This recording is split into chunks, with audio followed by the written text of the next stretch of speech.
आज मैं एक ऐसे विषय पर डिबेट करने जा रहा हूं जो बहुत बड़ा सामाजिक मुद्दा है, क्योंकि जब किसी महिला का तलाक होता है तो सबसे बड़ा और सबसे पहला प्रश्न भी यही होता है कि अगर उसके पास कोई सोर्स ऑफ इनकम नहीं है तो उसका आगे का जीवन कैसे चल पाएगा, उसका गुजारा भत्ता कैसे होगा। और इस बड़े सामाजिक मुद्दे पर देश की सर्वोच्च अदालत यानी सुप्रीम कोर्ट ने फैसला सुनाते हुए कहा है कि तलाकशुदा मुस्लिम महिलाओं को भी गुजारा भत्ता पाने का पूर्ण हक है। हर धर्म की महिला को सीआरपीसी की धारा 125 के तहत गुजारा भत्ता मांगने का पूरा अधिकार है। लेकिन बड़ा प्रश्न यह है कि क्या इस मुद्दे को धार्मिक चश्मे से देखा जा रहा है, क्योंकि all India Muslim personal law board कह रहा है कि यह शाह बानो पार्ट 2 वाला फैसला है। सुप्रीम कोर्ट का यह फैसला शरिया में दखल देने जैसा है। कई मुस्लिम संगठन और मौलाना इस फैसले के खिलाफ खड़े हो गए हैं। इसलिए आज मैं आपको यह भी बताऊंगा कि आखिर शाह बानो का फैसला क्या था। लेकिन सबसे बड़ा प्रश्न है कि मुस्लिम महिलाओं के हक को धर्म से क्यों आखिरकार जोड़ा जा रहा है। आज इसी पर होगी देश की सबसे बड़ी चर्चा आर पार में।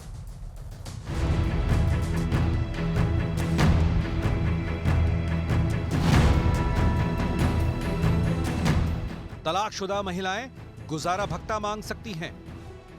सीआरपीसी की धारा 125 के तहत महिलाओं को हक। हर धर्म की महिला को धारा 125 के तहत याचिका का अधिकार। सुप्रीम कोर्ट का यह फैसला आते ही चौतरफा हलचल शुरू हो गई। All India Muslim personal law board ने तो इसे शरिया कानून में दखल बता दिया। ये फैसला बुनियादी तौर पे शाह बानो का रिपीटेशन है। ये जो फैसला है वो शरीयत से कॉन्ट्रडिक्ट करता है, शरीयत से मुतादिम है और मुसलमान जो है वो शरीयत का पाबंद है। शौहर से मेंटेनेंस लेना ये इस्लामिक शरिया के खिलाफ है। ये मर्दों पर एक और ज्यादा एक ज्यादती हो। किसी की बीवी करप्ट है, उसके अवैध संबंध है लोगों से और उसके बाद उसने उसे तलाक दे दी और उसके बाद वो लिविंग रिलेशनशिप में रह रही है, तो क्या उसको भी भत्ता दिया जाए? सुप्रीम कोर्ट का फैसला है तो मान्य है और उसके बाद क्या कहने की बात रह गई है। It has been treated as law of land unless parliament amends it, alters it, कि पार्लियामेंट ही उसको ओवर रोल कर सकता है। ममता सरकार में मंत्री फिरहाद हकीम की बेटी और टीएमसी महिला मोर्चा से जुड़ी प्रियदर्शनी हकीम ने तो अलग ही तर्क दे दिया।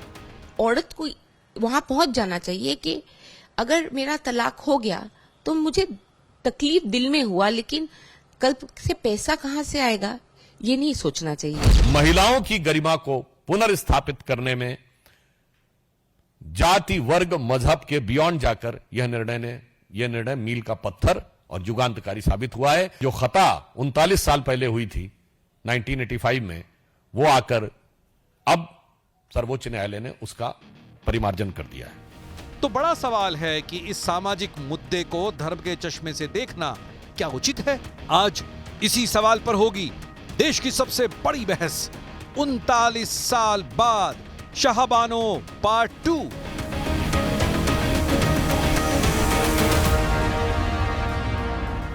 तो वक्त है अब आर पार के सुप्रसिद्ध विश्लेषण का। शाह बानो पार्ट 2 वाले फैसले का तथ्यात्मक विश्लेषण। 1985 में क्या हुआ था, तकरीबन 40 साल पहले क्या हुआ था, मैं आपको यह भी बताऊंगा। सुप्रीम कोर्ट का फैसला 23 अप्रैल 1985 को क्या आया था। सुप्रीम कोर्ट ने शाह बानो मामले में बड़ा फैसला दिया था, लेकिन 10 जुलाई 2024 को तलाकशुदा मुस्लिम महिला गुजारा भत्ते के हकदार हैं। सीआरपीसी की धारा 125 के तहत पूर्व पति से भत्ते का हक है। अब इसके बाद सीआरपीसी की धारा 125 के तहत मुस्लिम महिलाओं को पूर्व पति से गुजारे भत्ते का हक है, लेकिन इस फैसले को पलट दिया गया था। शाह बानो फैसले के बाद क्या हुआ था यह भी आपको बताना पड़ेगा। मैं आपको बताना चाहूंगा, देश भर में राजनीतिक माहौल बहुत गर्मा गया था और यह जो माहौल गरमाया था, इसके बाद मुस्लिम धर्मगुरु और मुस्लिम पर्सनल लॉ बोर्ड फैसले के विरोध में उतर आया था। तत्कालीन कांग्रेस की सरकार ने, राजीव गांधी की सरकार ने संसद से कानून बनाकर कोर्ट का फैसला पलटा था। यानी उस कोर्ट के फैसले को पलट दिया गया था जिस कोर्ट के फैसले में मुस्लिम महिलाओं को गुजारा भत्ता मिल रहा है। इसीलिए वो कहानी पुरानी आज याद आ रही है 1985 वाली, कि जो फैसला तब पलटा गया था, यानी तब के दौरे हुकूमत में कांग्रेस पार्टी की सरकार में जो फैसला पलटा गया था, आज उसको दोबारा सही रास्ते पे लाया गया है सुप्रीम कोर्ट द्वारा, कोई और नहीं लेकर आया। बड़ा सवाल क्या है, बड़ा प्रश्न आज का ये है कि क्या एक सामाजिक मुद्दे को धार्मिक चश्मे से देखा जा रहा है, और कई पॉलिटिकल पार्टियां भी ऐसा देख रही हैं, जो कि एक महिला न्याय का मुद्दा है। मेरे साथ बात करने के लिए डॉक्टर अजय आलोक हैं, भारतीय जनता पार्टी के नेता प्रवक्ता। मेरे साथ इस चर्चा में राशिद शरीफ साहब हैं,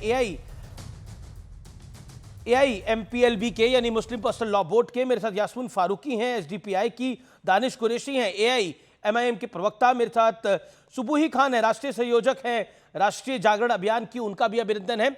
आप तमाम लोगों का स्वागत है। लेकिन इस चर्चा की शुरुआत करता हूं मैं आपके साथ दानिश कुरैशी। दानिश कुरैशी, ये जो फैसला है, ये तो वो 40 साल पहले वाली खता थी जो एक सरकार ने कर दी थी, उसको दुरुस्त करा गया है। देखिए, उसको दुरुस्त किया गया और इसको दुरुस्त किया गया। आपको दरअसल दिक्कत क्या है कि शाहबानू तो आपको 1985 तक याद है, लेकिन बिल्किस बानो का पूछते हैं तो फिर अमीश भाई जवाब नहीं दे पाती पूरी भारतीय जनता पार्टी। खैर, ये तो मैं उस पे नहीं जाऊंगा, लेकिन आप जो फैसला आया है उस पे बात करेंगे। बिल्किस बानो की बात करी, ये चर्चा बिल्किस बानो पे नहीं है, ये चर्चा तो आज जो फैसला, जो सुप्रीम कोर्ट का फैसला नहीं, मैं तो महिलाओं की बात कर रहा हूं, जिसको लेकर जो विषय है, शाहबानो हो, बिल्किस बानो हो, या उत्तर प्रदेश में आधी रात को एक बेचारी पुलिस के बैरिकेड में जिंदा मतलब जला दी जाती है। तो नहीं, मैं इसीलिए कह रहा हूं, मैं महिलाओं की बात कर रहा हूं कि हम महिलाओं की बात कर रहे हैं, हम मणिपुर की महिलाओं की भी बात कर सकते हैं, हम बहुत सारी महिलाओं की बात कर सकते हैं, लेकिन आज जो फैसला आया इस पे बात करेंगे।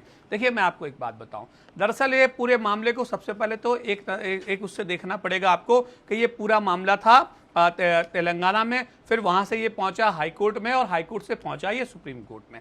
हाई कोर्ट से पहुंचते हुए ये सुप्रीम कोर्ट में पहुंचा, और सुप्रीम कोर्ट में मामला क्या है कि एक कपल जो शायद कहीं ना कहीं इस तरह के कंट्रोवर्सी में खड़ा था, एक पार्टी वहां पहुंची और उसने जाके ये कहा कि भाई मुझसे जो क्लेम किया जा रहा है वो कानूनन मुझे नहीं मिलना चाहिए। सुप्रीम अदालत ने उस पर फैसला सुना दिया। अब रह गई बात कि एक पूरा नैरेटिव बनाया जा रहा है कि ये जो मौलाना है, अरे भाई मौलाना जो है वो भी तो कानून की ही बात कर रहे हैं अमीश भाई। वो क्या कह रहे हैं कि हम आगे जाएंगे, अपील में जाने की बात कर रहे हैं। वो ये तो नहीं कह रहे कि ये जो फैसला आ गया इसके ऊपर हम फरमान सुना देंगे, ऐसा नहीं कह रहे हैं अमीश भाई। वो यही कह रहे हैं कि भाई ये जो भी फैसला आया है इसको आगे जो कि भी कानूनी नुक्ते नजर से देखा जाएगा और इसको आगे अपील में लेके जाया जा सकता है। और बहुत सारे मामलों में हमने देखा है चीजें बदली है, सुप्रीम कोर्ट में भी बहुत सारे मामलों में अमीश भाई। डॉक्टर अजय आलोक, मैं उदित राज की बात को कोट करता हूं, जो कि कांग्रेस पार्टी के नेता है। एससी का फैसला तो मान्य है, अब यह देश का कानून ही माना जाएगा जब तक संसद उसे पलट ना दे। तो सरकार का इसको पलटने का भी विचार कर रही है इस फैसले को, जैसे राजीव गांधी की सरकार ने करा था। देखिए, ये सरकारों में अंतर है। जब हम सुप्रीम कोर्ट को अपने संविधान का कस्टोडियन मानते हैं, और खासकर अगर हम वैसे दल से जुड़े हुए हों जो हर बात में संविधान संविधान संविधान लेके 24 घंटा घूमते रहे हों, तो संविधान पे सबसे पहले खतरा उत्पन्न आज से 39 साल पहले ही किया गया था, जब ये शाहबानू का केस आया था। और ये संविधान पे ही खतरा था कि संविधान के कस्टोडियन के फैसले को संसद से पलट दिया गया था। आपको क्या लगता है, ये नरेंद्र मोदी की सरकार वैसे ही खता करने जा रही है क्या? कभी नहीं करेगी।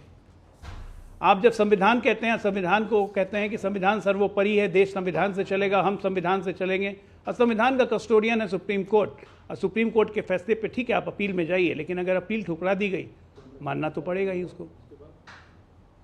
संविधान बचाने की नौबत का पहला फैसला है ये, जिसका स्वागत करना चाहिए।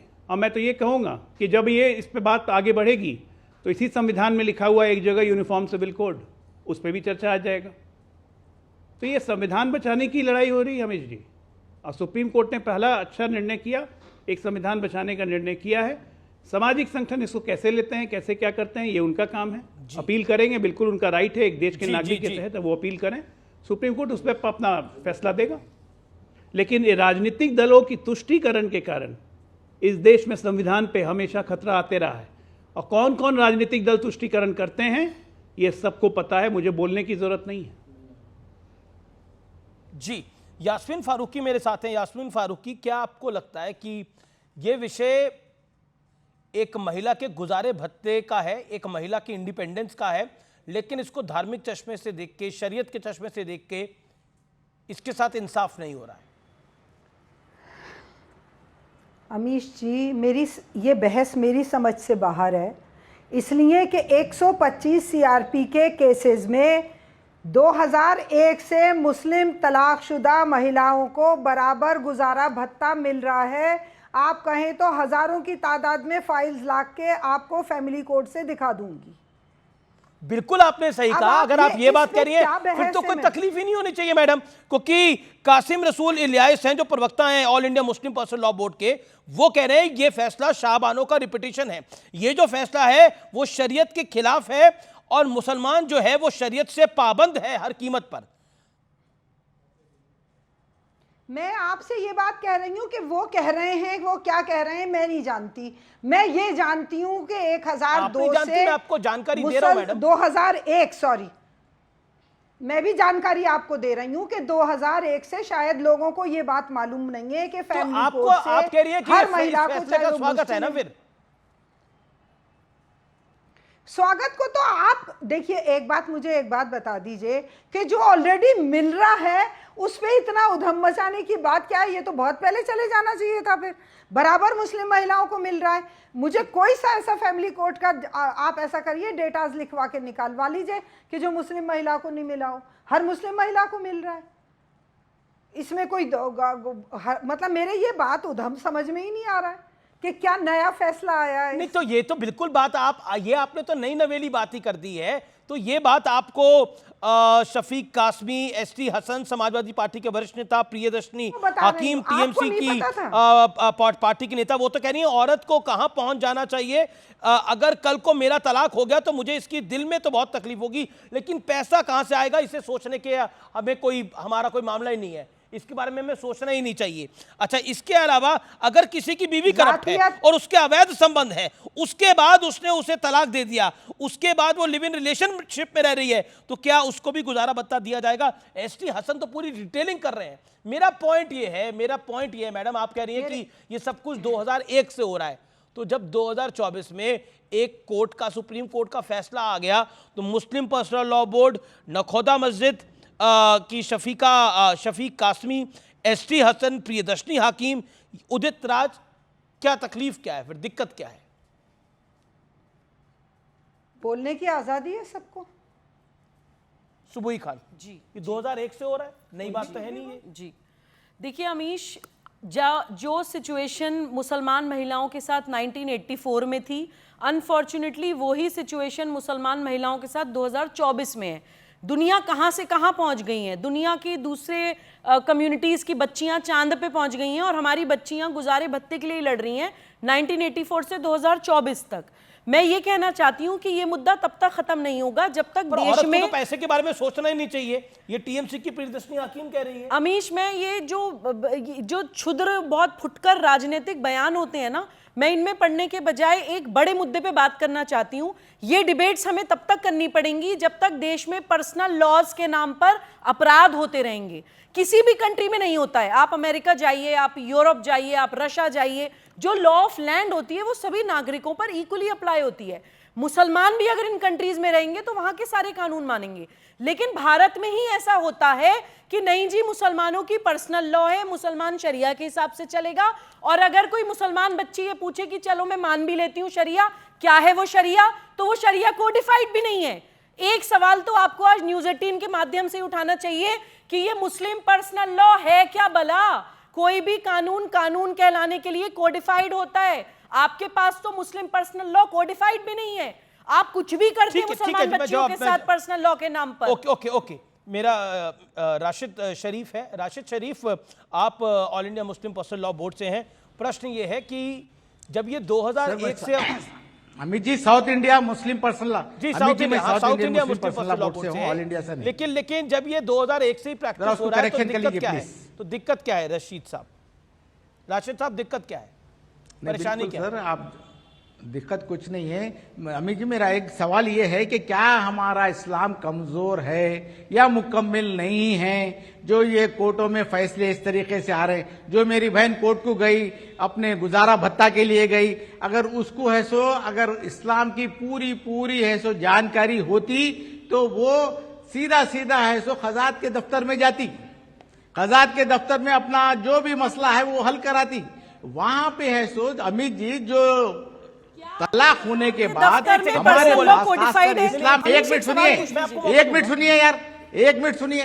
हमारे पास इस्लाम में अगर तलाक होने के बाद एक महर की रकम होती है, वो महर की रकम देने के बाद अगर वो औरत आजाद हो जाती है या आजाद कर दी जाती है तो हमारा उसका क्या ताल्लुक है उसके बाद? हाँ, अगर बच्चे हैं तो हमारा ताल्लुक है, बच्चों से हमारा ताल्लुक है, बच्चों की पढ़ाई, बच्चों की लिखाई, बच्चों का मुस्तकबिल पूरा तो आपकी राय में कोर्ट ही नहीं जाना चाहिए था। आप है सो इस तरीके के, तो आपकी राय में कोर्ट ही नहीं जाना चाहिए फैसले अगर आते रहेंगे, आप कह रहे हैं उनको कोर्ट ही नहीं जाना चाहिए था। जिस संविधान की दुहाई दी जाती है उस संविधान के दायरे में जो कोर्ट आता है उस कोर्ट में नहीं जाना चाहिए उनको, ये कह रहे हैं आप?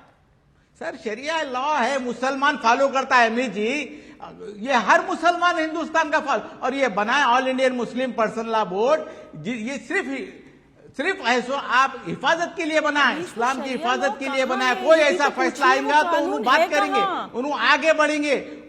सुबुई, मैं आपसे एक सवाल ये पूछना चाहती हूँ, एक मिनट, राशिद साहब सुबुई खान सवाल पूछेंगे आपसे। मेरा आपसे एक सवाल अपनी बात को रखिए। मेरा आपसे एक सवाल है, आपके पर्सनल लॉ को मैं सम्मान दे दूंगी, मान्यता दे दूंगी अगर वो कोडिफाइड है। क्या आपके पास आपकी पर्सनल लॉ कोडिफाइड है या जबानी आप लोग कुछ भी कर देते हैं उलेमा बैठकर मुसलमान बच्चियों के साथ? And if it is not codified then it fails to be called a law. जवाब ले लेते हैं अब शांत। अब आप जवाब, अगर आप इस तरीके की अगर बात कर रहे हैं, ये सिर्फ टारगेट पर्सनल लॉ बोर्ड को बनाया जा रहा है, ये टारगेट शरिया लॉ को बनाया जा रहा है, ये टारगेट मुसलमानों को बनाया जा रहा है। मैडम अगर सुनिए, अगर हम एक नहीं हुए, इस तरीके से हमले बराबर होते रहेंगे। इस तरह ट्रिपल तलाक का हुआ मसला, हिजाब का मसला हुआ, ये सब हमारे तरफ से हो रहे हैं, पूरे हमारे पे हमले हैं। ये आप क्या बोल रहे हैं कि अब अगर हम एक नहीं हुए, अगर हम एक नहीं हुए इस तरह के हमले होते रहेंगे? आप मेरे को बताइए, ये क्या है? भारत की सुप्रीम कोर्ट का फैसला था, हम एक नहीं हुए तो इस तरह के हमले होते रहेंगे? हिजाब का मसला है खाली। अरे ईरान तक में हिजाब को लेकर विरोध हो रहा है, कवर करके है या हिजाब के इर्द गिर्द तकलीफ होती है और मुस्लिम महिलाओं को घुमाना चाहते हैं आप। ओके, मैं एक सेकेंड, मुझे सुबुई खान का रिएक्शन लेना। सुबुई जी, मेक योर पॉइंट। जी अमीश, देखिए मैं सिर्फ ये कहना चाहती हूं कि आज मुस्लिम समाज के कुछ पितृसत्तात्मक मानसिकता के ऐसे पुरुष जिन्होंने इस्लाम का मजाक बना दिया है, ये पर्सनल लॉस के नाम पर बच्चियों के साथ अपराध करते हैं। ये कहते हैं कि 12 साल की बच्ची के साथ भी निकाह जायज है। ये कहते हैं कि शरिया में age of puberty is age of marriage. क्या ये पॉक्सो एक्ट का वायलेशन नहीं है? क्या ये चाइल्ड मैरिज एक्ट का वायलेशन नहीं है? ये लोग मिसियार निकाह को जायज करार देते हैं, जो ट्रैवलर्स मैरिज है। अरब से 80-80 साल के बूढ़े शेख आकर 12-12 साल की बच्चियों के साथ निकाह करते हैं, उनको सेक्सुअली एक्सप्लॉइट करके छोड़ के जाते हैं, ये लोग उसको जायज करार देते हैं। ये लोग बहु विवाह को जायज करार देते हैं, हलाला को जायज करार देते हैं, मुर्गे को जायज करार देते हैं। किसी मजहब का मुद्दा नहीं है ये, मुद्दा है औरतों की आजादी का। ओके, जवाब राशिद। जब तक 18 साल की बच्ची ने भी इसका रिश्ता ही नहीं आता, 4 शादियां 40 बच्चे कहाँ हैं बताइए? 2 बीवियां 12 बच्चे कहाँ हैं बताइए? खाली बस टीवी पे बैठना बकवा करना, यही काम आप लोगों का। 18 साल से कम बच्ची का निकाह नाजायज है। आप ये नेशनल टीवी पे कह रहे हैं कि शरिया के हिसाब से 18 साल से कम उम्र की बच्ची का निकाह नाजायज है। ओके, यास्मीन फारूकी भी कुछ कहना चाह रही हैं, इनका जवाब तो ले लीजिए। ओके, राशिद आप कुछ कहना चाह रहे हैं?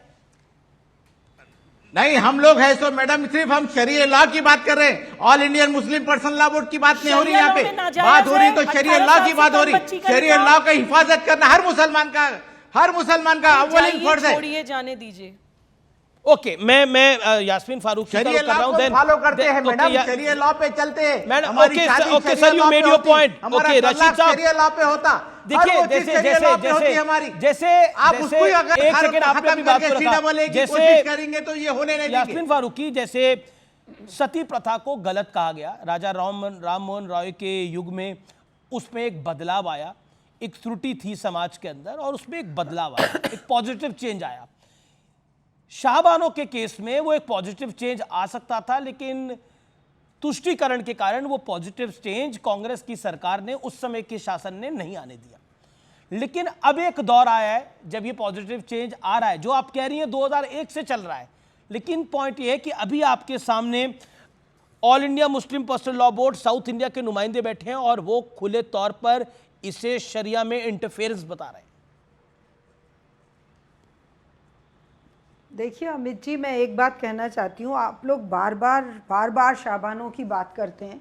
मैं चाहती नहीं कि कोई ऐसी बात हो जो कड़वाहट हो। अगर मैं यही बात संथाना के बारे में कहूँ, चलिए वो फिर बुरी गलत हो जाएगी और आप कहेंगे आप ट्रैक से हट रहे हैं, लेकिन बात वहीं आएगी कि संथाना के टाइम पे क्या हुआ था।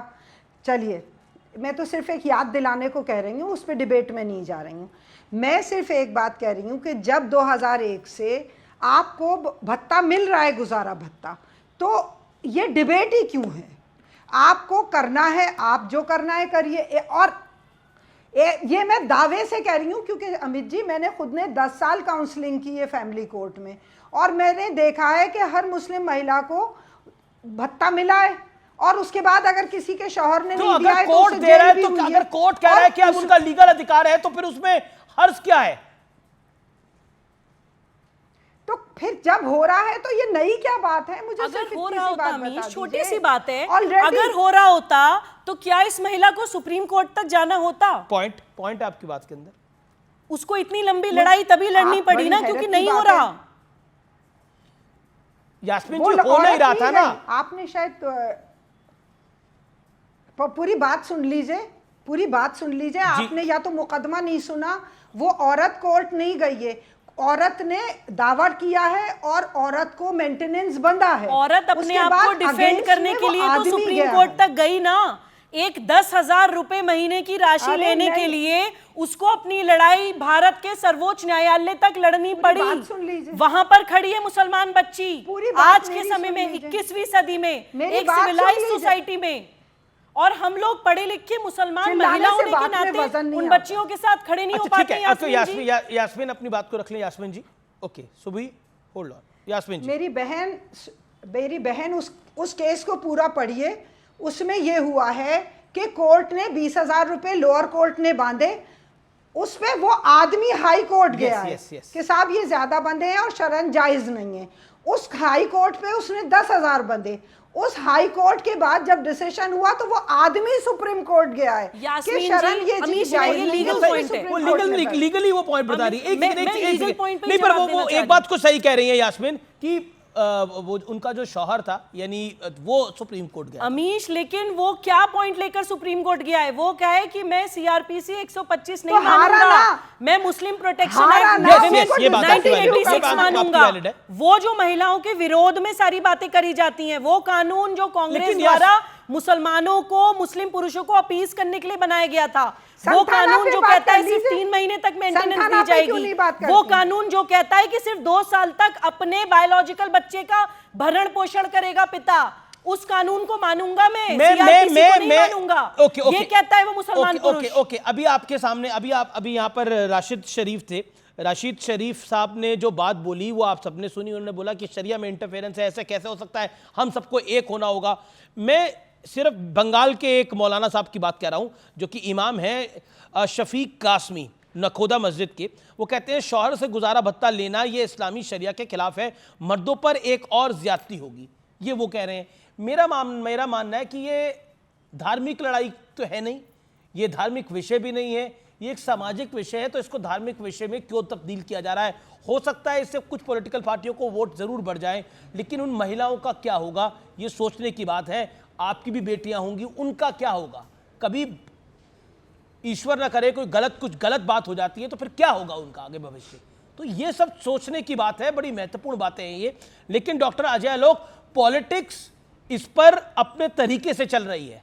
अभी आपने दानिश कुरैशी को भी सुना, अभी आपने राशिद को भी जुड़ा जो कि Muslim personal law board south India से हैं।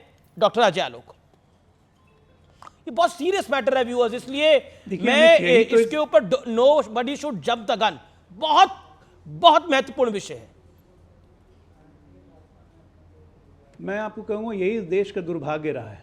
1950 में जब संविधान इनकॉर्पोरेट हो रहा था, बैठक हो रही थी, उस वक्त भी केरला के मुस्लिम लीग के जो बच गए थे यहाँ पे, जो मुस्लिम लीग को रिप्रेजेंट कर रहे थे, उनका नाम मैं भूल रहा हूँ, मोहम्मद इकबाल या कुछ था, उन्होंने प्रपोजल दिया था कि शरिया लॉ को भी कॉन्स्टिट्यूशन में लेना चाहिए, जिसका साफ साफ विरोध सरदार पटेल ने उस समय किया था कि ये सब यहाँ हिंदुस्तान में नहीं होगा, वो करना है तो पाकिस्तान जाइए, साफ साफ कहा था, ये डॉक्यूमेंटेड है बिल्कुल।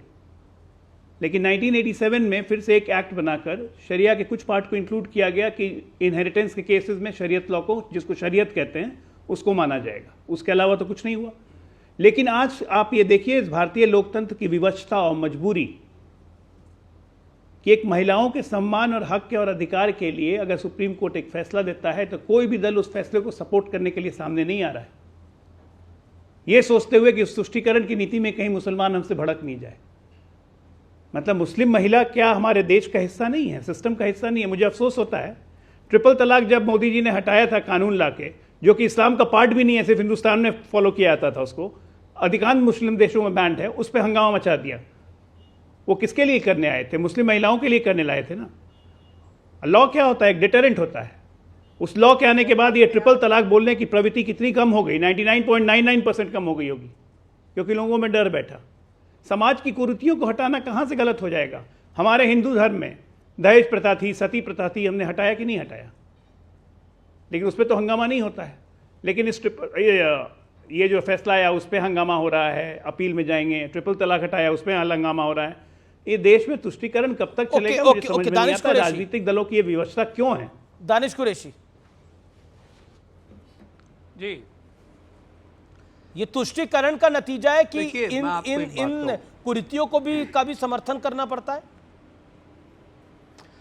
नहीं, देखिए दिक्कत क्या है कि तुष्टीकरण और ये सारे जो अच्छे अच्छे अल्फाज भारतीय जनता पार्टी इस्तेमाल करती है ना, मैं आपको बताऊं, उसकी करनी और कथनी जो है वो सिर्फ और सिर्फ पॉलिटिकल सेंट्रलाइज है, इसीलिए दिक्कत है। आपको मैं एक बात बता दूं, ये अभी बात कह रहे थे कि संविधान का हनन इस तरीके से हुआ और सुप्रीम कोर्ट की दुहाई दे रहे थे, और फिर उसके बाद आप चंडीगढ़ का परिणाम भी देख लीजिए। चंडीगढ़ का परिणाम आपके सामने है। अभी फिर मैंने जब शुरू किया था तभी मैंने उनसे पूछा था, तो चंडीगढ़ का जो परिणाम आया उसके बाद जो सुप्रीम कोर्ट का फैसला आया वो मानना पड़ा ना, वो बीजेपी ने भी माना, आपने भी माना। तो अब जब इस पर सुप्रीम कोर्ट का फैसला आया तो हैतोबा क्यों है? मैं वही कह रहा हूं, उसी पे बहुत अच्छी बात कही आपने। यही तो मैं कह रहा हूं कि सुप्रीम कोर्ट जाना पड़ा। तो जब भी किसी के साथ कहीं भी नाइंसाफी होती है तो मामला सुप्रीम कोर्ट तक जाता है। जो यास्मीन बाजी कह रही हैं, वो पुकार के कह रही है कि कोई भी मामला सुप्रीम कोर्ट तक जाएगा। आप जो कहना चाह रहे हैं कि कोई जाना ही नहीं चाहिए, बस यहां आ गया फैसला, असर नहीं है, क्योंकि हमारे पास या आपके पास कानूनी अधिकार है। आपको मेरा विरोध करने का हक है, मुझे आपका विरोध करने का हक है। अगर कोई भी एक सेकंड, आपने बिल्कुल ये हक विरोध करने का नहीं है, ये एक औरत को उसका हक देने का हक है। क्या मामला है? Point number 1, point number 2, point number 2 मैं आपको बता रहा हूं। कासिम रसूल इलियास, एक सेकंड नहीं, सुनना पड़ेगा सर, सुनना पड़ेगा। मैं इसीलिए फैक्ट्स को कोट कर रहा हूं। ये मामला कैसे शुरू हुआ? सुप्रीम कोर्ट का फैसला आया, all India Muslim personal law board press conference करता कहता है इस फैसले का स्वागत है, ये फैसला मील का पत्थर है। लेकिन क्या कहा गया? ये फैसला शाहबानो केस का रिपीटिशन है। ये जो फैसला है ये शरीयत के खिलाफ है और मुसलमान जो है वो शरीयत का पाबंद है। उसके बाद शफीक कासमी इमाम कलकत्ता से क्या कहते हैं? शौहर का से गुजारा भत्ता लेना ये इस्लामी शरिया के खिलाफ है। मर्दों पर एक और ज्यादती होगी। सपा, टीएमसी, मेरे पास कांग्रेस, मेरे पास कई पार्टियों के नेता हैं जी, वो क्या क्या बयान दे रहे हैं। दुकान चला ली है सब लोगों ने अपनी इसके ऊपर। बताइए आप, एक सेकेंड दानिश कुरैशी, इस दुकान पर आप क्या बोलते हैं?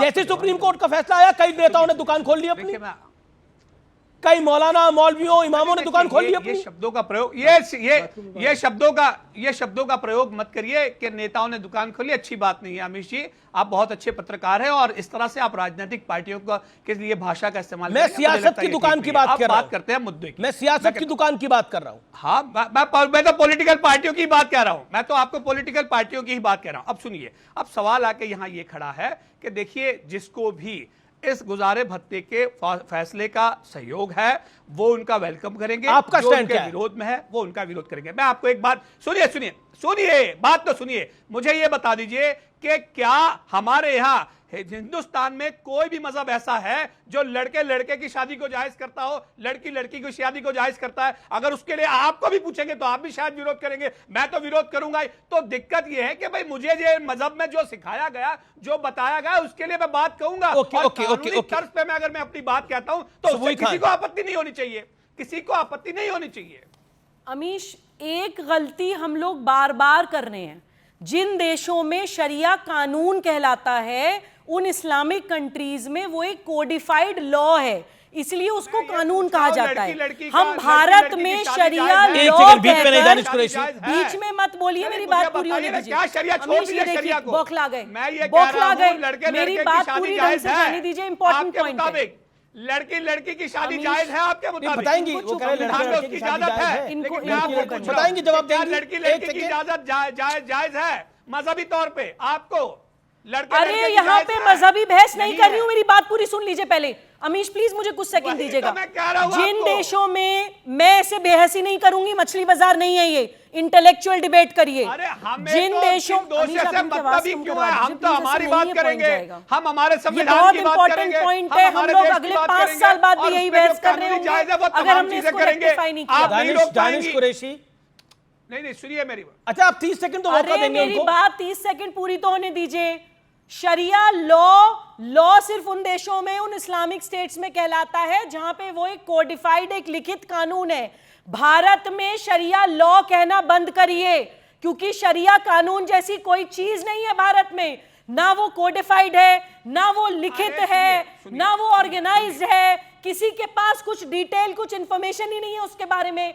सिर्फ जबानी आप लोग शरिया लॉ के नाम पर मुसलमान बच्चियों का शोषण होने देते हैं अपनी नाक के नीचे।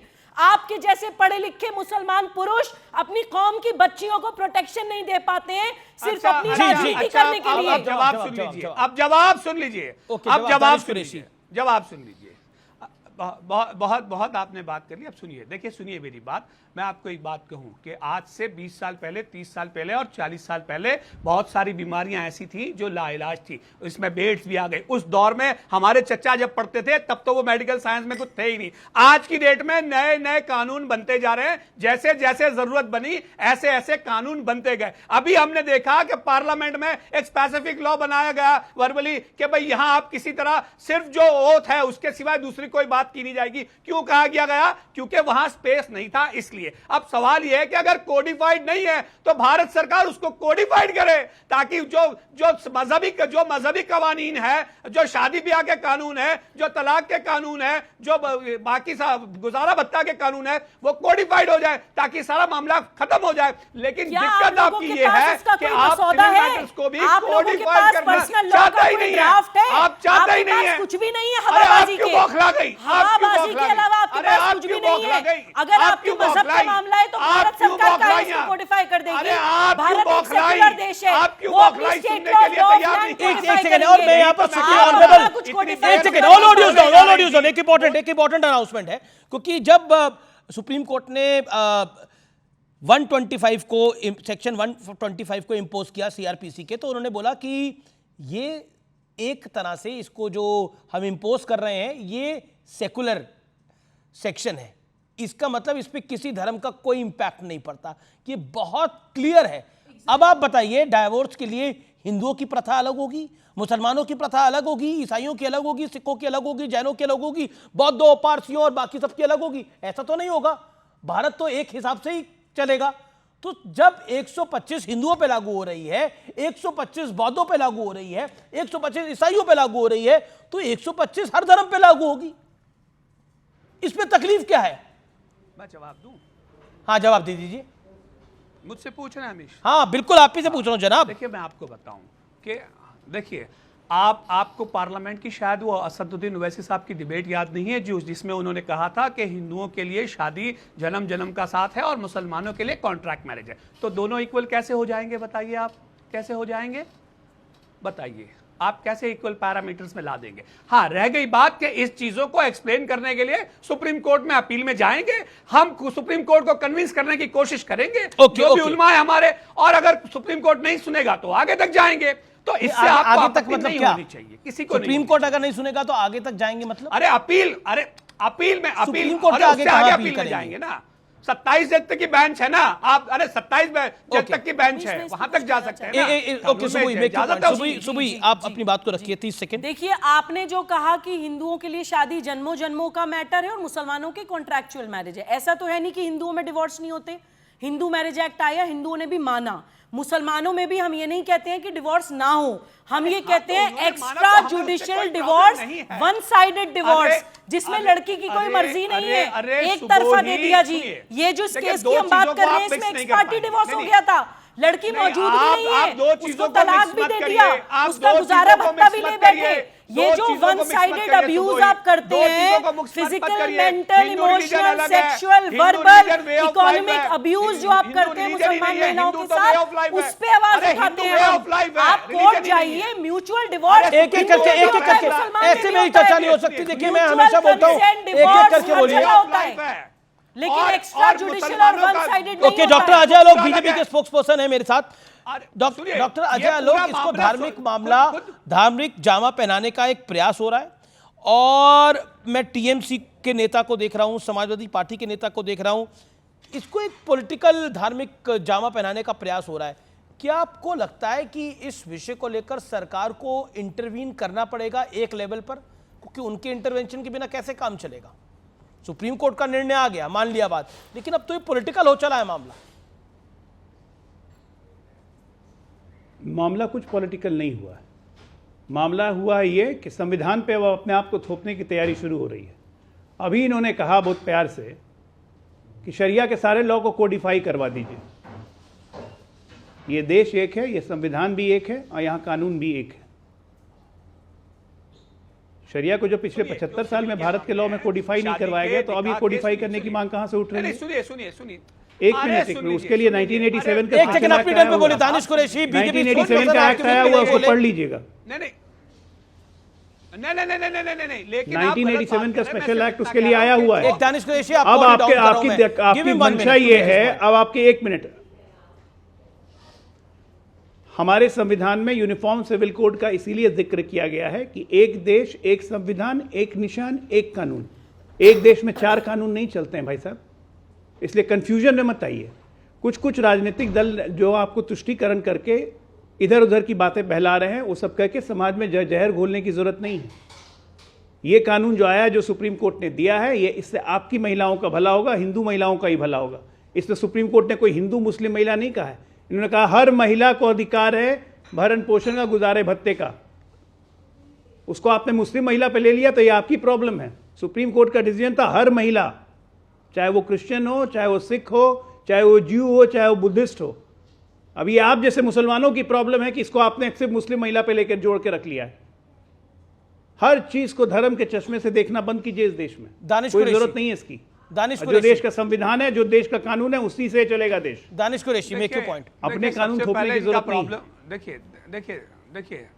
देखिए दिक्कत क्या है उनका प्रॉब्लम यह है कि ऑलरेडी हमारे यहाँ हर मजहब में शादी ब्याह के तरीके अपने अपने तरीके हैं, और इस तरीके की बरगलाने वाली जो भारतीय जनता पार्टी के प्रवक्ताओं की जो पॉलिसी है ना, मुझे लगता है कि मैं सख्त अल्फाज में उसकी मजम्मत करता हूँ। मुझे ये बताइए कि क्या कॉमन होगा? उनके वहाँ शादी है तो उनके तरीके हैं, मेरे यहाँ शादी है तो अपने तरीके, कोई क्रिश्चियन कम्युनिटी बेस्ड होगी तो उसके अपने तरीके हैं, सिख कम्युनिटी के लोग होंगे तो उनके अपने तरीके हैं। अब उसको आप ये कहेंगे कि एक कॉमन, तो कैसे कॉमन होगा? नहीं कॉमन होगा। तो आप जो संविधान के नाम से कह रहे हैं, आपने चंडीगढ़ में अगर इंसाफ से काम किया होता तो संविधान की इस तरह से दुहाई देनी ना पड़ती। प्रवक्ता साहब, आप देखिए, मैं आपको बताऊं, मैरिज रजिस्ट्रेशन करवाना सबके लिए अनिवार्य होगा। की बात है, सुनिए जिस ढंग से शादी करना है कीजिए, निकाह करना है कीजिए, क्रिश्चियन कम्युनिटी में शादी करना है कीजिए, लेकिन सरकार के में मैरिज रजिस्ट्रेशन करवाना सबके लिए कॉमन होगा। अब आगे सुन लीजिए, कॉमन क्या? अरे आगे तो सुन लीजिए, आगे एक सेकंड, आपका एक सवाल था ना, क्या कॉमन होगा? सवाल यहाँ ये आके सवाल था क्या कॉमन होगा?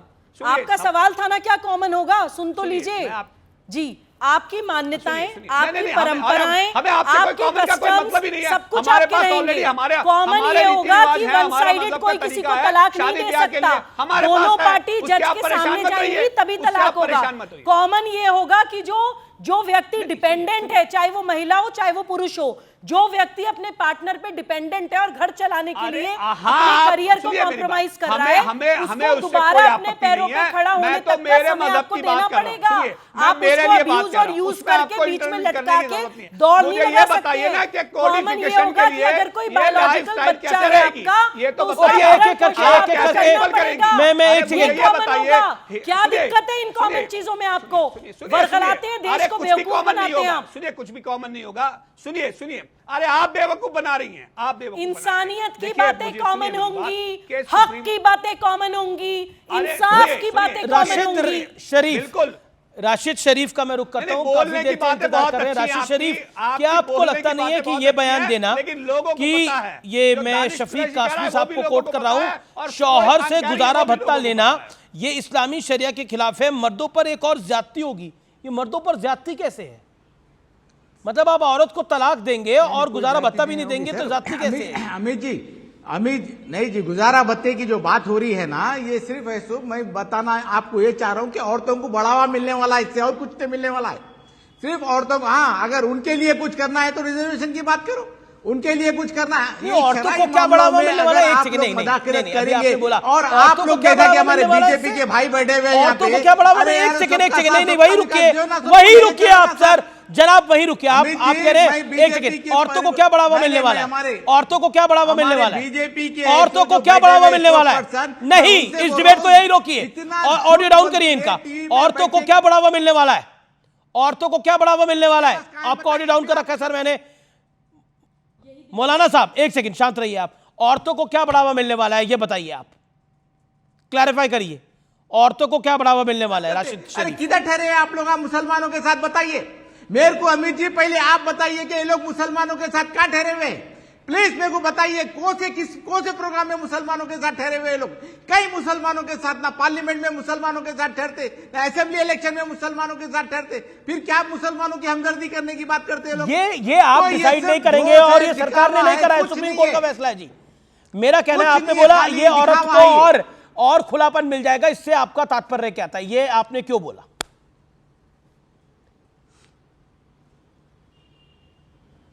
बताइए। इससे और बढ़ावा मिलेगा औरतों को, इससे आपका मतलब क्या है? What does this mean? आपको आवाज आ रही है मेरी? आ रही है आपको आवाज? मैं एक ही चीज बोलना चाह रहा हूं। नहीं, आपने बोला इससे औरतों को बढ़ावा मिलेगा। आपने बातों में आपने शफीक कासमी की बात को सपोर्ट करा, आपने एसटी हसन की बातों को सपोर्ट करा ना, वो सब पूरी दुनिया देख रही। नहीं, आपने क्या बोला? औरत को बढ़ावा मिलेगा। मेरा प्रश्न है, ना मैं आगे बढ़ूंगा ही नहीं, ये सब कुछ यही रुक जाएगा। मेरा सवाल है कि औरत को बढ़ावा मिलेगा, ये क्या, इसके मायने क्या है? आपने क्यों बोला? औरत को उसका हक मिलेगा तो उसको बढ़ावा मिलेगा, औरत को अपना अधिकार मिलेगा तो उसको बढ़ावा मिलेगा। बढ़ावा देना बंद करिए। क्या कह रहे हैं आप? जो भी अगर करना है बिल्कुल ठोस कदम उठाइए, औरतों के लिए ठोस कदम उठाइए, मुसलमानों के लिए कुछ अच्छा बजट की बात करिए। खाली ये ट्रिपल तलाक, तलाक, शादीशुदा ना, अरे यही कामा है, हिजाब के कामा है, बस यही बात है। अगर वाकई आपको औरतों से हिजाब पे बात मत करो, पॉलीगैमी पे बात मत करो, तलाक के बारे में इसके अलावा गुजारा भत्ता पे बात मत करो, बाकी सब बातें करते रहो। ओके, सुबुई खान नाउ, और मैं यास्मीन फारूकी जी के पास भी जाना चाहूंगा। 10 सेकंड सुबुई खान। अमीश, देखिए सारी रियलिटी सामने आ गई। एक पूरी राजसत्ता, पूरी धर्मसत्ता एक महिला के भरण पोषण 10,000 रुपए से डर जाती है, थ्रेटन हो जाती है, क्योंकि इनके हिसाब से अगर ये 10,000 रुपए इस महिला को मिल गए तो औरत के मुंह में जबान आ जाएगी, वो सवाल पूछना शुरू कर देगी, वो अपने हक की बात करना शुरू कर देगी, अपने अधिकारों को समझ जाएगी। यही इनका डर है। आपने अपनी बात रखा। यास्मीन फारूकी, आपने एक बड़ा मासूम सा सवाल पूछा शुरुआत में कि कोई दिक्कत क्या है, 2001 से सब कुछ तो हो रहा है। आपने सुना अभी क्या बोला गया? इससे तो औरत को बढ़ावा मिल जाएगा और उसे बढ़ावा नहीं देना है। यास्मीन फारूकी, इसी चर्चा में कहा गया। आप इस पर क्या कहना चाहेंगी? देश सुन रहा है आपको। अमीश जी, ये उनका अपने विचार हैं। मैं आपके किसी विचार के भी क्या है? बोलने पे ना पाबंदी लगा सकती हूँ और ना। आपके विचार क्या है? मेरे विचार ये हैं कि बता रही हूँ आपको कि देखिए, मेरे लिए हमदर्दी बहुत है औरतों के लिए, मैं दिल से उनकी कदर करती हूँ। कोर्ट उनको भत्ता दे रहा है। मैं इस पर यहाँ पे चर्चा अगर हम ये कर लें कि मोब लिंचिंग में जो औरतों के साथ हालात ख़राब हो रहे हैं, उनकी वाइफ्स को भी कुछ भत्ता मिल जाना चाहिए जो मोब लिंचिंग में मारे जा रहे हैं, उनकी बेटियों को, और उनको भी कुछ गवर्नमेंट को और कोर्ट को करना चाहिए सजेशन। क्योंकि महिला जहाँ आती है, फिर वो महिला तो सारी महिलाएं हैं, वो भी मुस्लिम महिलाएं हैं जिनकी मोब लिंचिंग में बेचारे।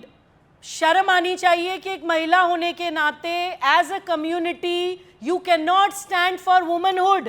आप एक महिला के, एक मजबूर महिला के, एक तलाकशुदा महिला के, जिसको ex party one sided divorce दे दिया गया है, उसके गुजारा भत्ते को बर्दाश्त नहीं कर पा रही हैं आप।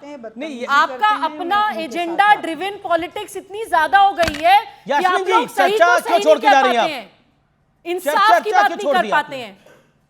चर्चा क्यों छोड़ दी? बहुत बड़ी खबर आई है इस समय। केंद्रीय सरकार ने का बहुत बड़ा फैसला है, गृह मंत्रालय का बहुत बड़ा फैसला है। पूर्व अग्निवीरों को सीआईएसएफ में आरक्षण मिलेगा, वो भी 10%। सीआईएसएफ में 10% मिलेगा आरक्षण, ये बहुत बड़ी खबर है। अग्निवीरों को लेकर बहुत, और फिजिकल टेस्ट में भी छूट होगी। अग्निवीरों को लेकर जबरदस्त राजनीति हो रही थी, इस बीच में ये गृह मंत्रालय का बहुत बड़ा फैसला। मैं वापस आता हूं गुजारा भत्ते की बात पर, जो सुप्रीम कोर्ट का फैसला है। 125 सीआरपी न्यूट्रल है, सेकुलर है, ये बिल्कुल क्लियर है। लेकिन इसमें पॉलिटिक्स सेकुलर नहीं हो रही है, पॉलिटिक्स कॉम्युनल हो रही है, जो बहुत बहुत ज्यादा हार्मफुल है। दानिश कुरैशी, राजनीति कॉम्युनल क्यों है इसके ऊपर, जब सीआरपीसी 125 सेकुलर है तो, और ये देश सेकुलर है, आप ही लोग कहते हैं बार बार।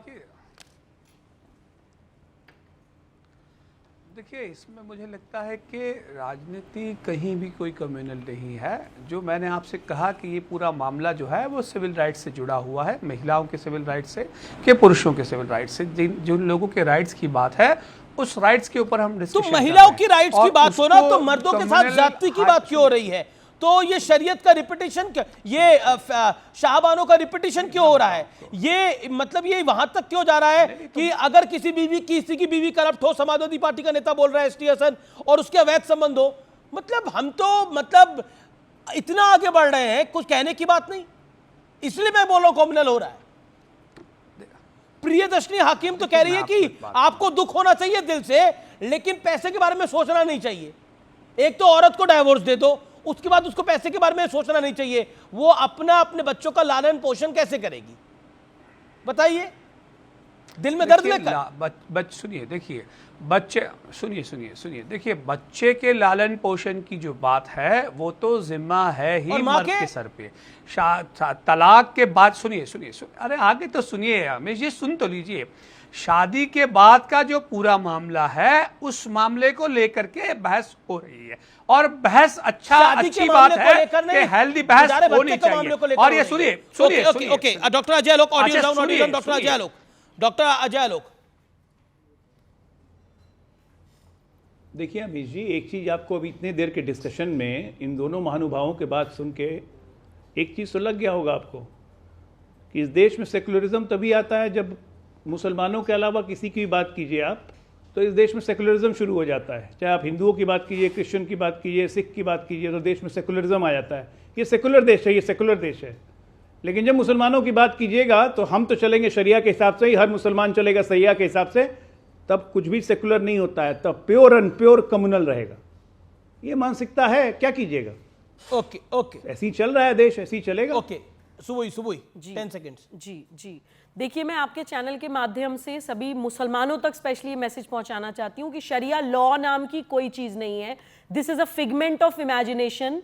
रेडिकल मौलानाओं ने अपने हिसाब से एक ऐसा सिस्टम बना लिया है जो एंटी विमेन है, जो एंटी चिल्ड्रन है, बच्चों के खिलाफ, महिलाओं के खिलाफ अब्यूज करने वाली ऐसी प्रैक्टिसेस हैं जो अगर हमारी आंखों के सामने आए तो हम धिक्कार करें ऐसी प्रैक्टिसेस पर। उसको ये लोग शरिया के नाम पर प्रैक्टिस करते हैं। You made your point. और आर पार में अब वक्त है सत्य और तथ्य का। कहते हैं कि बदलाव प्रकृति का एक बड़ा नियम है, और भारत में सुप्रीम कोर्ट के फैसले के बाद मुस्लिम महिलाओं के लिए गुजारे भत्ते के नियम में एक बड़ा बदलाव होने जा रहा है। या यूं कहें कि इन महिलाओं को एक नई आज़ादी मिलने जा रही है। लेकिन सवाल सोच में बदलाव का है, जो बहुत आवश्यक है, क्योंकि मुस्लिम महिलाओं को मिला हक all India Muslim personal law board के गले नहीं उतरा। वो इसे शरिया में दखल बता रहा है। फैसले के खिलाफ खड़ा हो गया है। लेकिन एक बदलाव दिल्ली से करीब 8000 किलोमीटर दूर कट्टरपंथी इस्लामिक राष्ट्र ईरान में भी हो रहा है, क्योंकि ईरान को अब एक ऐसा राष्ट्रपति मिलने वाला है जो उदार और खुले विचारों वाला है। वो सार्वजनिक मंचों से हिजाब के खिलाफ बोलते हैं, अपनी पार्टी के कट्टरपंथी नेताओं की मौजूदगी में डंके की चोट पर बोलते हैं। महिलाओं का सिर ना तो जबरदस्ती ढका जा सकता है और ना ही जबरदस्ती हिजाब को हटाया जा सकता है।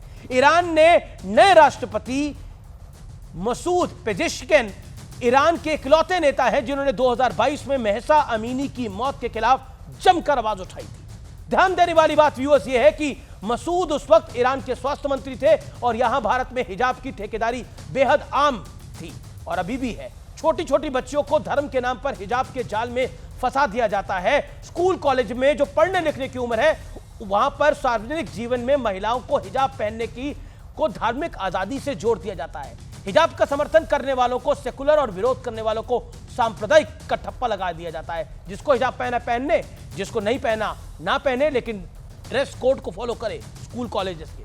असाउद्दीन ओवैसी ने तो यहां तक कह दिया कि देश में एक दिन हिजामत देश की प्रधानमंत्री बनेगी। प्रियंका गांधी वाड्रा ने भी हिजाब का परोक्ष रूप से समर्थन कर डाला था। यह महिला का अधिकार है कि उसे घूंघट लेना है, बिकनी पहननी है, जीन्स या हिजाब पहनना है, यह हक उन्हें संविधान ने दिया है। ईरान ने भारत में बैठे धर्म के मौकापरस्त ठेकेदारों को बहुत बड़ा मैसेज दिया है, क्योंकि हमारे यहां खुलेआम लोगों को यह कहकर गुमराह किया जाता है कि हिजाब की खिलाफत धर्म की खिलाफत है। तो क्या ईरान की वो महिलाएं जिन्होंने हिजाब के खिलाफ प्रदर्शन किया था वो सब महिलाएं धर्म विरोधी थी?